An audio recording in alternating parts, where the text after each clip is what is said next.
Wisata siang ini.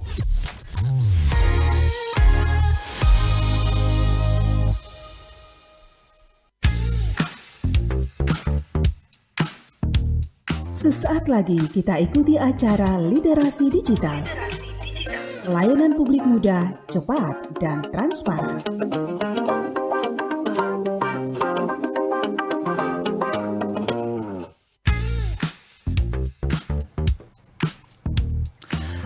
Selamat siang pendengar dimanapun Anda berada. Kembali kita di Florata siang hari ini. Jumpa lagi kita di program acara Literasi Digital. Di program ini kita akan mengangkat topik dengan membangun budaya literasi digital, strategi dan tantangan di daerah. Dan di siang hari ini juga kita bersama dengan narasumber Bapak Ferry Awales. Beliau adalah Kepala Dinas Kearsipan dan Perpustakaan Kabupaten Sika. Sudah terhubung kami di ujung telepon. Saya menyapa dulu Pak Ferry. Halo, selamat siang. Halo. Halo Pak Ferry, apa kabar? Ya. Selamat siang, Bang. Iya, bagaimana kabarnya siang hari ini, Pak? Ya, alhamdulillah baik dulu. Baik. Iya. Baik, Pak, Bagaimana kabar Bang Armando? Kami di studio di sini alhamdulillah dalam keadaan baik, dan juga udara di Kabupaten Ende, Kota Ende lebih tepatnya hari ini lumayan panas, Pak. Bagaimana dengan Maumere? Ya, sama seperti Ende, Kota Maumere juga saat ini lagi cerah dan juga cukup panas. Baik. Udara di luar. Baik. Nah, ini kita berbicara soal literasi digital nih Pak. Nah, dalam konteks daerah ini, apakah literasi digital ini lebih tepat dipahami sebagai kebutuhan teknis atau sebagai transformasi budaya nih Pak? Dan mengapa Pak? Ya, saya kira kita semua sudah paham, kita sudah ikuti bersama soal literasi digital yang ada di saat ini menjadi transformasi dari yang konvensional ke digital. Yeah. Dan saat ini kita hadapi di tengah arus transformasi teknologi yang begitu cepat. Nah, sekarang literasi digital tidak lagi sekedar kemampuan untuk menggunakan perangkat, ada internet, telah menjadi fondasi penting dalam bagaimana cara membentuk berpikir, cara pandang kita, cara berpikir kita, bagaimana berinteraksi dalam mengambil sebuah keputusan di era informasi saat ini. Okay. Bagi kami di Kabupaten Sika, secara khusus, membangun budaya literasi digital bukan sekedar menghadirkan akses internet atau perangkat teknologi, tetapi lebih dari itu, bagaimana masyarakat mampu memanfaatkan teknologi secara cerdas, kemudian bertanggung jawab, kritis dan juga produktif. Oke. Nah, Pak, ini mengapa nih kesenjangan literasi digital antara kota dan daerah ini masih terus terjadi meskipun ya akses teknologi ini semakin meluas gitu, ya jaringan di mana-mana gitu. Maksudnya tower BTS-nya ada di mana-mana, tetapi mengapa sering terjadi kesenjangan gitu loh, Pak? Ya, benar sekali. Kalau kita lihat antara desa dan kota itu terjadi kesenjangan dalam akses internet ini, telekomunikasi ini. Banyak blank spot yang terjadi di mana-mana, khususnya di daerah-daerah pedalaman, di daerah-daerah terpencil, masih sangat sulit akses. Sehingga dampaknya kepada anak-anak yang akan mengikuti kegiatan MBK, kemudian ada pembelajaran secara online, daring, itu sangat kesulitan. Betul. Nah, bagaimana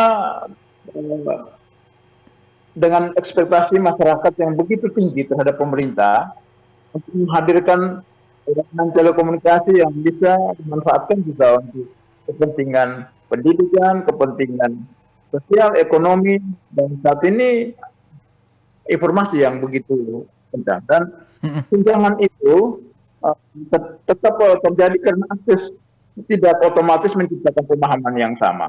Okay. Banyak daerah sudah punya internet, tetapi tidak ada pendampingan, tidak ada ekosistem belajar yang baik, Oke. dan juga tidak ada relevansi dengan kebutuhan masyarakat. Akhirnya teknologi hadir, tetapi tidak bisa dimanfaatkan secara optimal. Oke. Oke. Dan ini mungkin ada agak di luar dari eh, topik kita nih. Tapi ini menurut saya ini juga masih ada keterkaitan dengan Pak Ferry juga. Ini ketika ini apabila memang sebuah jaringan itu sampai ke daerah-daerah gitu.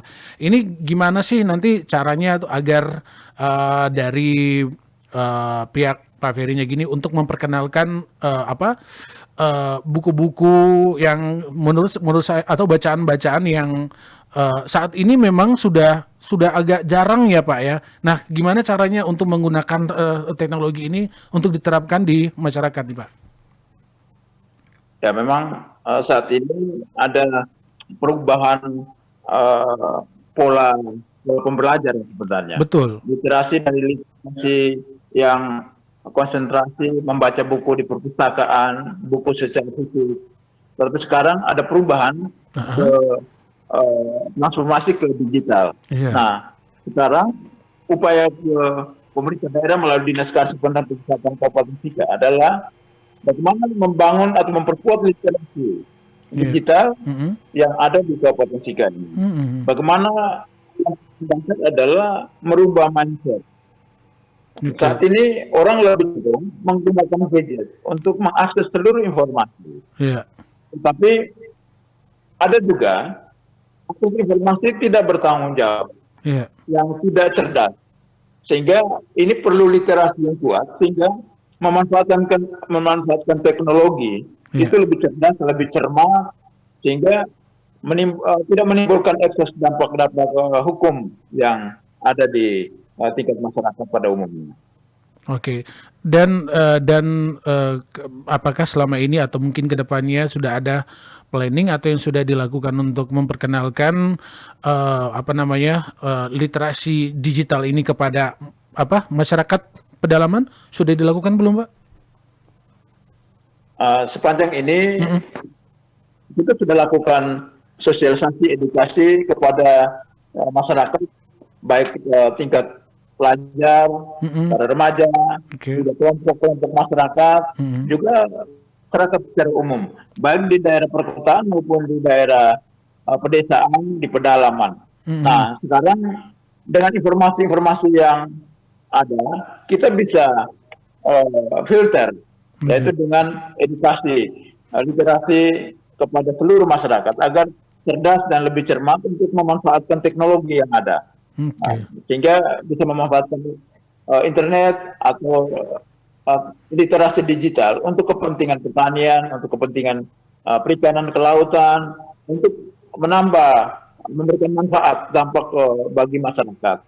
Nah, jadi digitalisasi sah-sah saja, tetapi bagaimana kita bisa memanfaatkannya secara maksimal untuk kepentingan kemajuan baik di tingkat keluarga, juga kelompok, komunitas, dan masyarakat secara luas. Nah, ini sebenarnya ini kan memang kalau untuk memperkenalkan hal ini ke masyarakat, apalagi ke masyarakat pedesaan yang menjadi wilayah cakupannya Pak Ferry ini kan memang agak-agak susah gitu ya. Nah, yang menjadi masalah utamanya itu di daerah itu sebenarnya terletak pada akses kah, kompetensi kah, atau pola pikir masyarakat nih terhadap sebuah teknologi yang mau tidak mau, walaupun kita berada di desa karena perubahan keadaan, ya kita masyarakatnya benar-benar harus menggunakan kesempatan itu untuk mempelajari hal-hal baru. Sebenarnya yang jadi masalah ini balik lagi, yang menjadi masalahnya itu apa, Pak? Akses kah, kompetensi kah, atau pola pikir masyarakat terhadap sebuah perubahan? Nah, ini pertanyaan yang menarik, Bang Armando. Sesungguhnya akar persoalan itu adalah akses kompetensinya. Kemudian atau lebih dikenal ada 3 hal sebenarnya, ada akses, ada kompetensi, dan juga mindset. Itu tiganya saling bersinggungan dan cukup penting dalam hal sangat mendasar untuk terutama pada pola pikir. Ya. Karena itu bisa dibangun dari sosialisasi, ada pelatihan, ada edukasi yang diberikan, tetapi tanpa ada kemauan berubah, maka semua tidak berdampak. Jadi ada hal yang mempengaruhi soal aksesibilitasnya, kemudian bagaimana pemahaman masyarakatnya, juga kemampuan masyarakat untuk bisa memanfaatkan. Ini sesungguhnya ada akar masalah yang mendasar untuk merubah pola pikir masyarakat terhadap akses digitalisasi yang ada di daerah. Oke Pak, kan sekarang nih bagaimana Pak Ferry dan teman-teman ini untuk memetakan atau mendigitalisasikan kembali informasi-informasi yang beredar saat ini. Kalau dulu kan kita tahu ya Pak Ferry ya, bahwa dulu kita punya buku, dulu kita punya kita punya koran atau majalah yang mendokumentasikan atau mengcapture keadaan-keadaan di zaman itu. Nah, sekarang ini kan semua serba digital nih. Nah, gimana caranya Pak Ferry dan teman-teman untuk mencoba untuk mengumpulkan informasi-informasi itu untuk bisa dilihat kembali oleh masyarakat di kemudian hari secara digital? Itu seperti apa nih, Pak?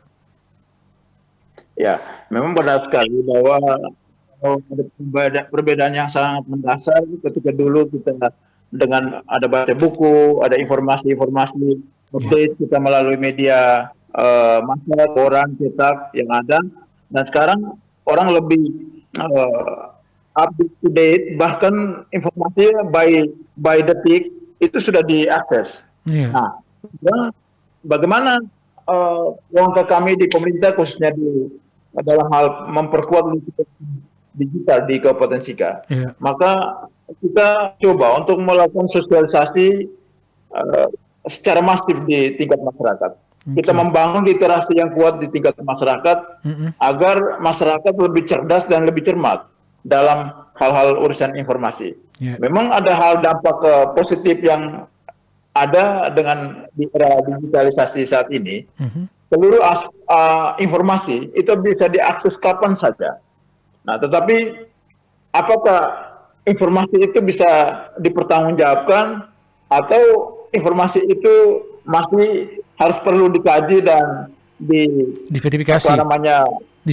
Telisik lebih jauh soal kebenarannya. Betul. Nah, maka tugas kami adalah melakukan mitigasi secara baik untuk bisa agar masyarakat bisa mencerna, memanfaatkan teknologi yang ada, digitalisasi yang ada dengan lebih bertanggung jawab.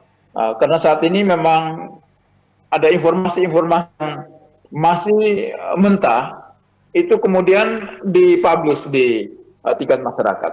Nah, sekarang akan ada pro kontra yang terjadi, apakah informasi itu benar dan bisa dipertanggungjawabkan secara legalitas atau secara hukum, ataukah informasi masih bersifat informasi sementara. Nah, saat ini khususnya di Facebook itu lebih banyak informasi yang mentah yang lalu secara masif dipublikasikan oleh akun-akun. Nah, lebih parah lagi kalau menggunakan akun-akun fake, akun-akun palsu yang sengaja untuk membentuk opini negatif. Nah, inilah yang menjadi tantangan tersendiri untuk tugas kami untuk memberikan pencerahan, melakukan edukasi, memperkuat literasi digital, dan juga seluruh hal kita sampaikan kepada masyarakat soal bagaimana yang menjadi tanggung jawab kita, tanggung jawab moral masyarakat untuk mencerna informasi itu secara baik. Oke, jadi sekarang terbukti ya Pak Ferry bahwa di era di era yang sekarang informasinya semua serba terbuka, ternyata itu ibaratkan dua sisi mata uang ya Pak ya, yang ternyata bisa benar, bisa salah, atau justru bisa membuat baik atau bisa menghancurkan ya Pak ya. Ya, betul. Baik, dan Pak Ferry sebenarnya kita akan break dulu Pak Ferry, kita akan kembali, kita akan ngobrol nanti. Dan untuk Anda pendengar yang mungkin Anda ingin bertanya soal topik kita di siang hari ini, Anda bisa bergabung bersama kami dan bisa mengirimkan WhatsApp di nomor 0821 3878 8786. Tetap bersama dengan Pro 1 RRI ND, kanal informasi dan inspirasi dalam literasi digital. Kerukunan hidup umat beragama di Indonesia adalah inspirasi bagi dunia. Karena kerukunan tercipta di tengah kemajemukan. Ratusan etnis suku bangsa, aneka ragam bahasa, budaya, dan berbagai latar belakang agama dan keyakinan. Menjaga harmoni Nusantara yang sudah tercipta selama ini adalah tugas kita bersama dengan menumbuh kembangkan sikap moderasi beragama. Menjadikan agama sebagai dasar dan prinsip untuk selalu mencari jalan tengah yang menyatukan dan membersamakan semua elemen kehidupan bermasyarakat, bernegara, dan berbangsa. Membingkai keragaman di semua aspek kehidupan di Indonesia.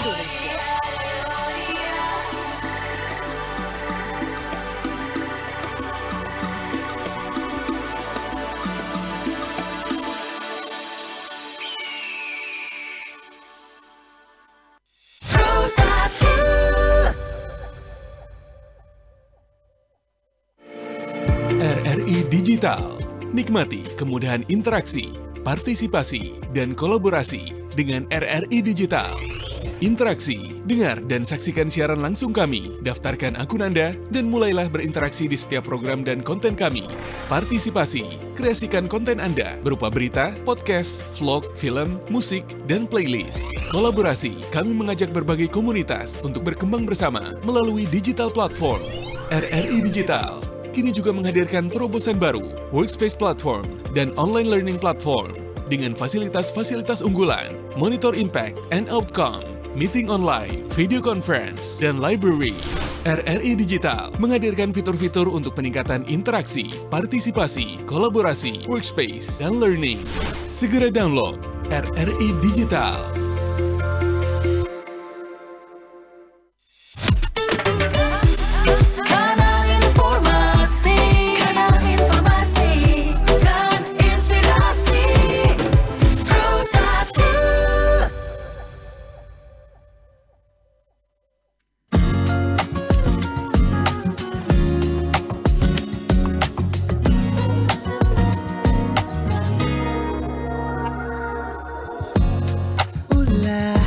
Siapa yang bisa buatku begini?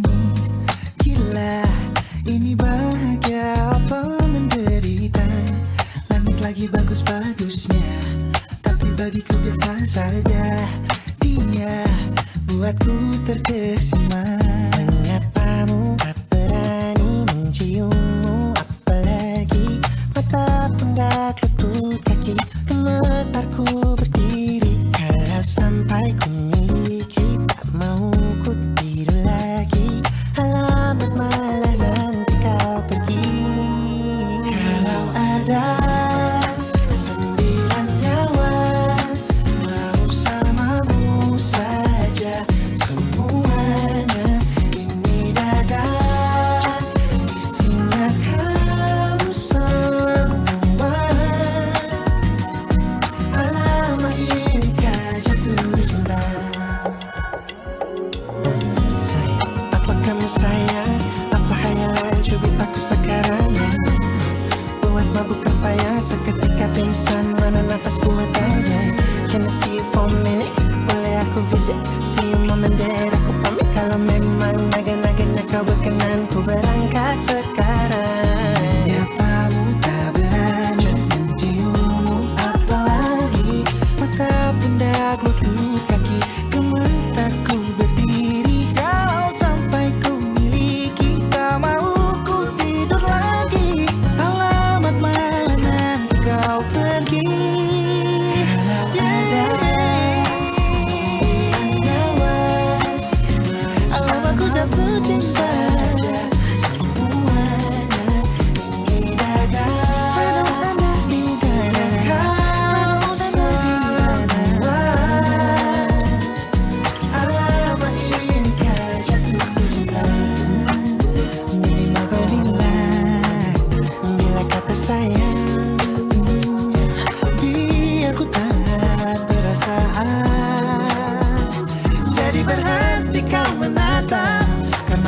tak kuat berharap.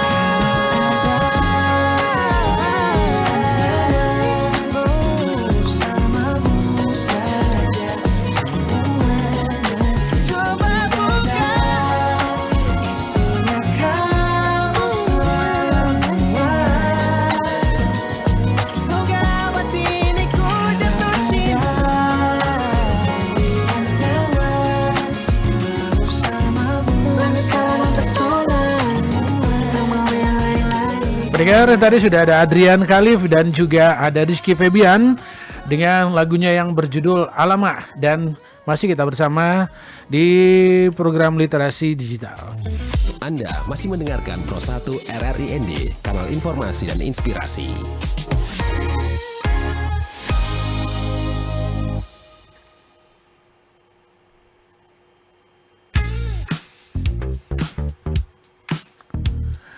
Baik, dan saya masih terhubung dengan Pak Ferry Awales. Selamat siang, Pak.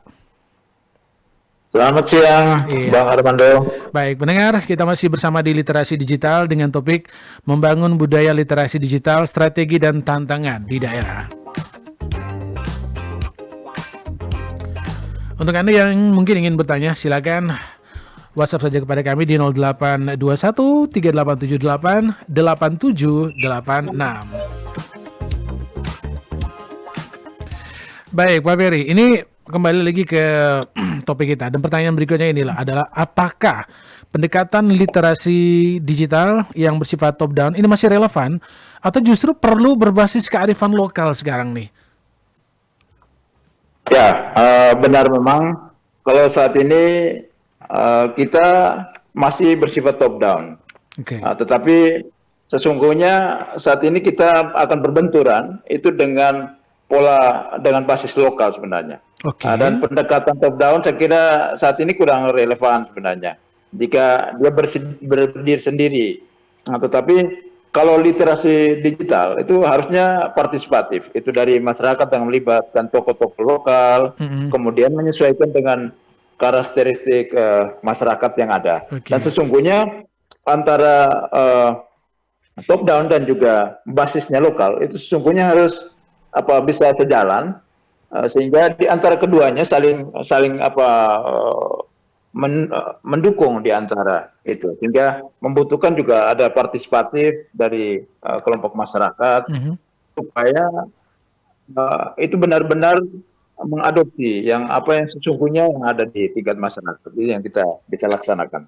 Begitu, Bang Armando. Baik. Nah, terus ini Pak, bagaimana mengintegrasikan nilai-nilai budaya lokal agar literasi digital ini tidak menggerus identitas masyarakat daerah, Pak? Ya, sesungguhnya ini yang paling penting. Ya, ini untuk bagaimana kita integrasikan budaya-budaya lokal dalam literasi digital. Ini justru sesungguhnya bisa memperkuat identitas lokal kita. Betul sekali. Jadi bukan untuk menggerusnya sebenarnya, Iya. tapi kalau nilai-nilai kita integrasikan antara budaya lokal dengan literasi digital yang ada, ini sebenarnya saling memperkuat antara satu dan yang lain. Tetapi kalau di masing-masingnya berjalan sendiri-sendiri, itu maka benar kalau kita memvonisnya atau menjustifikasinya sebagai upaya menggerus budaya identitas lokal kita. Oke. Nah, contohnya, ini saat ini ada konten digital yang berbasis lokal. Kemudian ada digitalisasi dalam perpustakaan daerah atau digitalisasi dalam urusan cerita-cerita rakyat. Ada promosi-promosi adat budaya. Ini kan kita bisa menggunakan platform digital. Iya. Nah, ya. Oke. Dan sekarang ini karena masih ada korelasinya dengan pernyataan Pak Ferry tadi itu. Ini kan bagaimana kita mencoba untuk mendigitalisasikan cerita-cerita rakyat gitu tadi yang sempat di-mention gitu. Nah, ini kalau boleh tahu nih, Pak, yang cerita rakyat yang sudah mencoba untuk mendigitalisasikan literasinya sudah ada berapa sih untuk cerita rakyat Sika, Pak? Khususnya untuk cerita anak-anak nih, Pak. Apakah sudah ada? Dan bagaimana cara kalau kita mengaksesnya gitu, kita yang berada di luar Kabupaten Sika, itu gimana caranya kita mengaksesnya, Pak? Ya, memang benar. Kalau untuk di Kabupaten Sika itu kita sudah dengan menggunakan cerita-cerita rakyat, kemudian bahasa-bahasa lokal Kabupaten Sika, ada bahasa Sika, bahasa Muhan, bahasa Tanah Ai. Sesungguhnya sudah ada di dalam Sikapedia. Sudah sejak beberapa tahun terakhir kita menggunakan website Sikapedia untuk bisa ada cerita-cerita lokal, cerita rakyat, juga dongeng-dongeng bisa disediakan di website, sehingga bisa diakses oleh siapa saja. Nah, kami juga saat ini memperkuatnya dengan pengadaan buku-buku lokal. Setiap tahun anggaran kita untuk pengadaan buku-buku lokal, tetapi tidak sebatas itu, tetapi kita sudah mulai dengan bekerja sama ada Sikapedia. Di situ seluruh hal yang berhubungan dengan Kabupaten Sika, baik lokal, itu lebih cenderung kepada lokal. Itu sudah bisa dipublish, diakses oleh seluruh masyarakat, baik yang ada di dalam Kabupaten Sika sendiri maupun di luar. Ini Sikapedianya ini sikapedia.go.id atau .co.id, Pak? Sikapedia yang dikemas ya itu bersama dengan kementerian, sehingga dia .co.id kalau saya tidak salah. Tetapi sesungguhnya bisa diakses melalui website yang ada.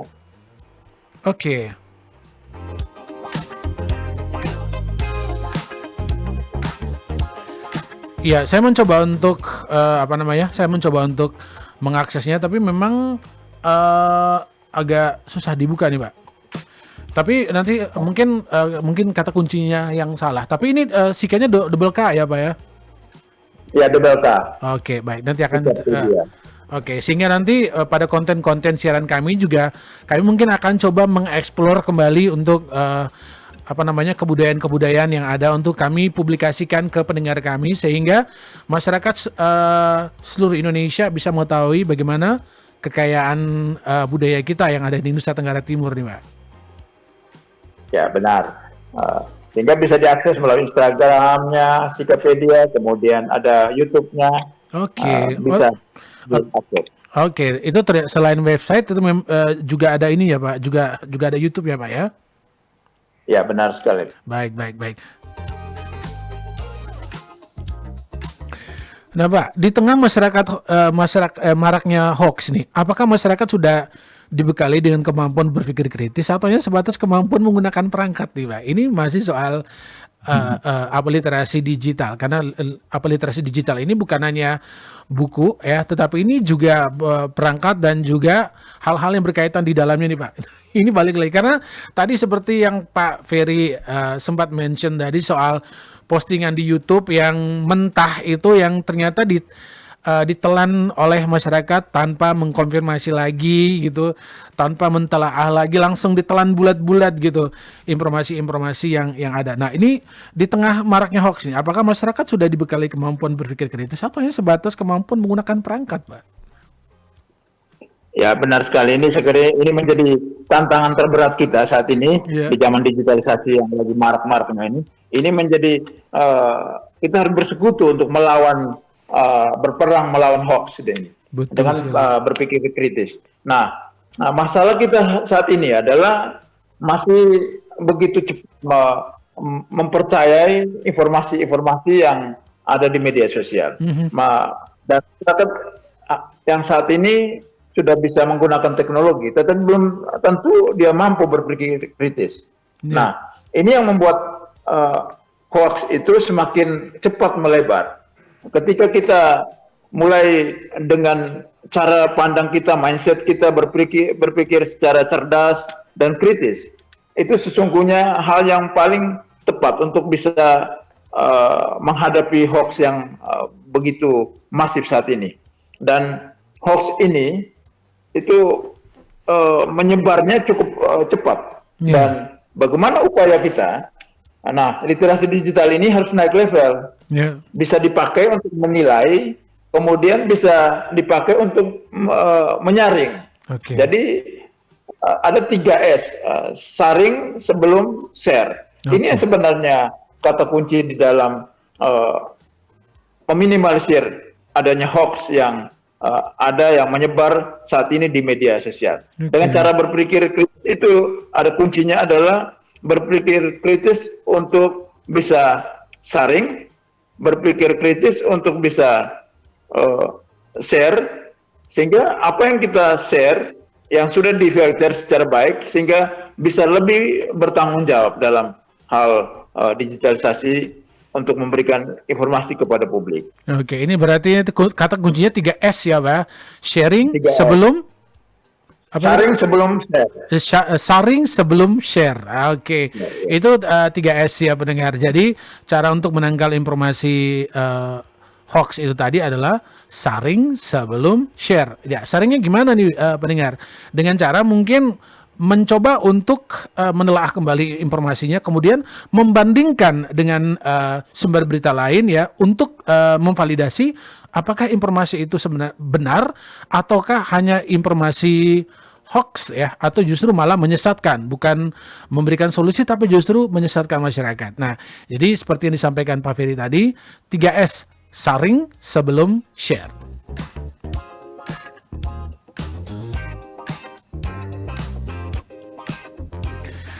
Nah Pak, menurut Bapak nih, bagaimana cara untuk mengukur keberhasilan literasi digital secara objektif di daerah yang memiliki keterbatasan data? Seperti Bapak bilang tadi kan masih ada blind spotnya nih. Jadi kan kadang ada informasi yang tersebar tuh hanya dari mulut ke mulut gitu, tapi informasinya itu tidak akurat juga. Oke, silakan Pak. Ya, memang hal yang menjadi keprihatinan kita itu adalah bagaimana kita bisa mengukur keberhasilan dari digitalisasi saat ini. Okay. Nah, kita sesungguhnya untuk mengukur keberhasilan kita itu bagaimana memperbanyak kegiatan-kegiatan literasi dengan kemudian memperbanyak juga ruang literasi di tingkat masyarakat, sehingga dengan itu kita bisa mengukur perubahan perilaku.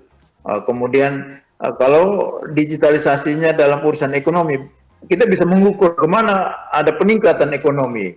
Kemudian kita juga mengukur dari si kualitas interaksi di sosial digital. Nah, ini yang menjadi alat ukur yang pas, yang dipandang ya pas untuk bisa mengukur hal-hal yang berhubungan dengan digitalisasi. Oke. Baik Pak, sebelum kita mengakhiri sesi kita ini, kita akan break dulu ya Pak ya. Siap. Baik untuk Anda mendengar, masih bersama di Literasi Digital, tetap bersama Pro 1 RRI kanal informasi dan inspirasi. Aduh, ternyata nggak bener ya info ini. Mana aku udah share link ke grup lagi. Hapus aja deh. Semoga aja belum ada yang lihat. Kenapa sih? Pagi-pagi udah ribet. Ini nih, tadi aku share link berita ke grup tapi ternyata beritanya hoax. Kan jadi nggak enak. Makanya, kalau mau share berita cari sumber yang bener dong. Jangan portal sembarangan. Kalau aku sih referensinya ini nih, rri.co.id. Infonya lengkap, ada berita update tentang Jakarta, Nusantara dan dunia. Dan yang terpenting, berita-beritanya dijamin bener dan bukan hoax. Apa tadi? rri.co.id? Wah, iya nih. Lengkap ya infonya.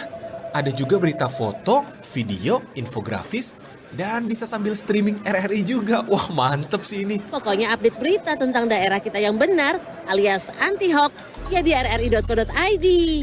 rri.co.id, sumber terpercaya dan teraktual.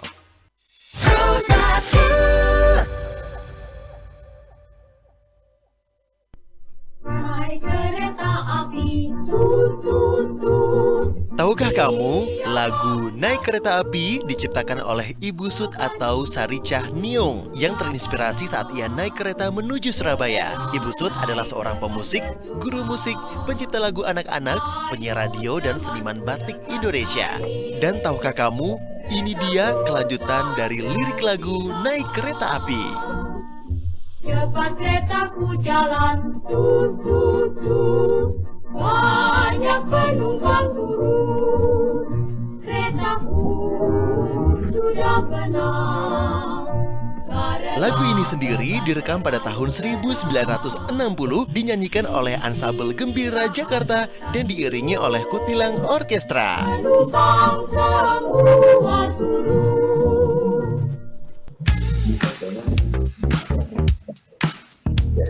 Anda masih mendengarkan acara Literasi Digital Pro 1 RRI ND.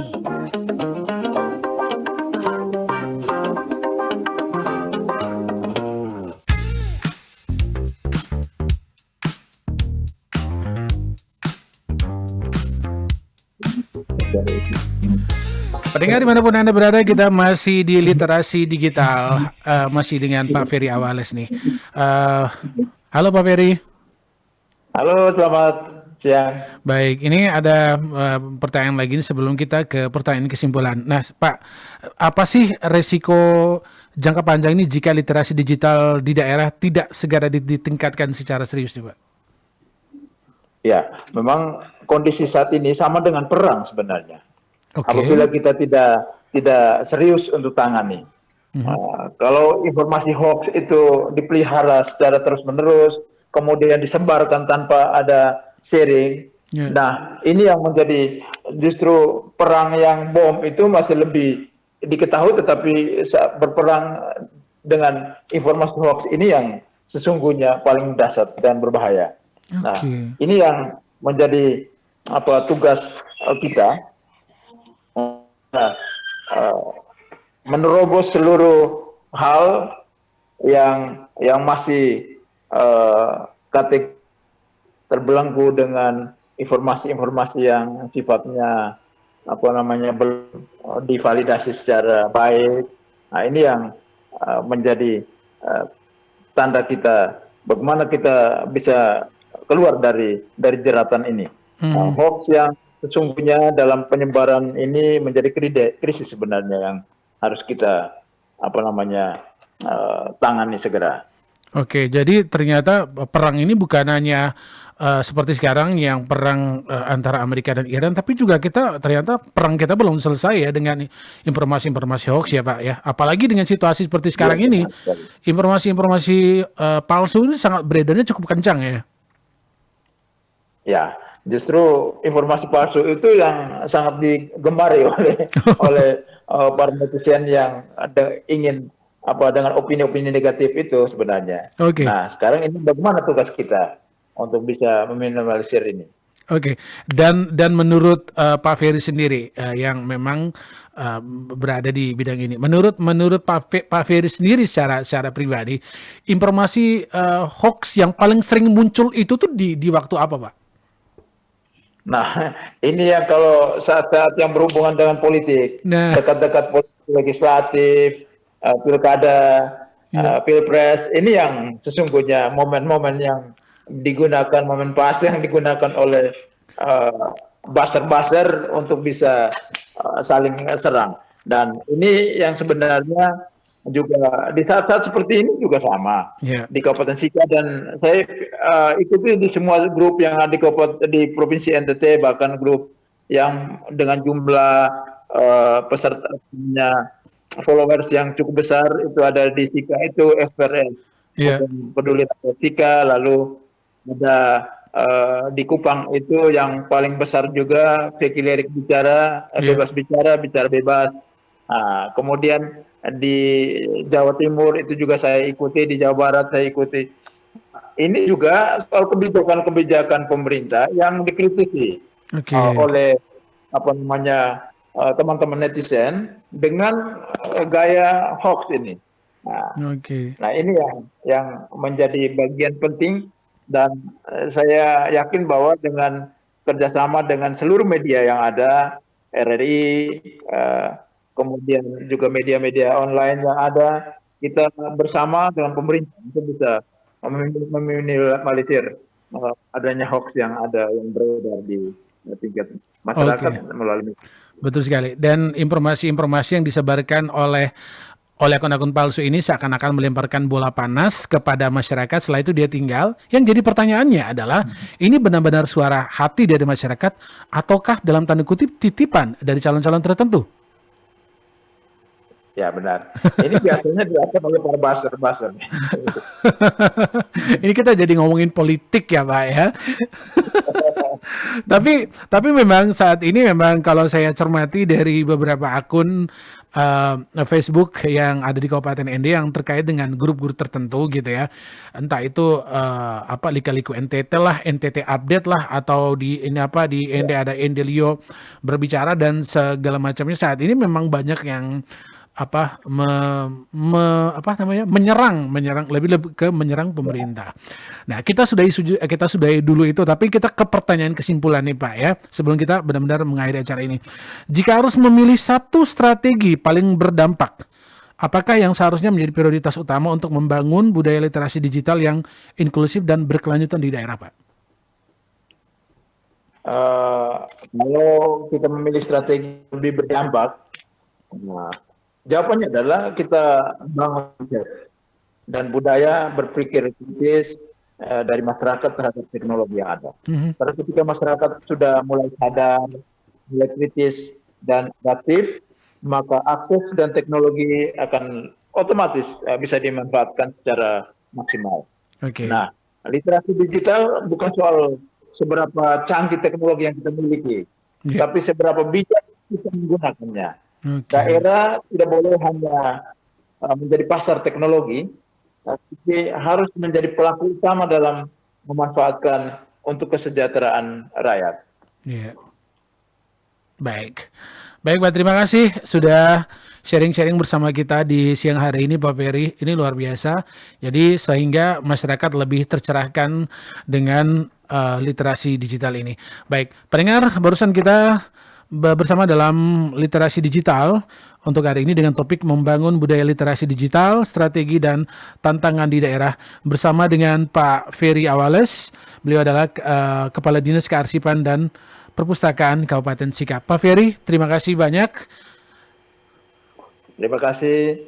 Ya. Salam literasi. Salam sehat untuk kita. Baik, salam sehat dan selamat beraktivitas kembali Pak. Selamat siang, sampai jumpa. Baik pendengar, itu dia tadi sudah bersama literasi digital. Semoga informasi yang sudah di-sharing kepada Anda tadi dapat memberikan dampak positif di dalam masyarakat, apalagi terkait dengan literasi digital yang ada di dunia maya dan juga yang ada di masyarakat. Saya Armando, terima kasih. Sampai jumpa.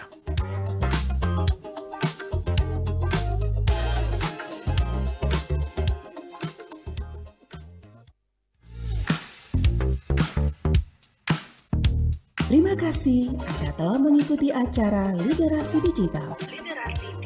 Pos 1 RRI ND, layanan mudah, cepat, dan transparan.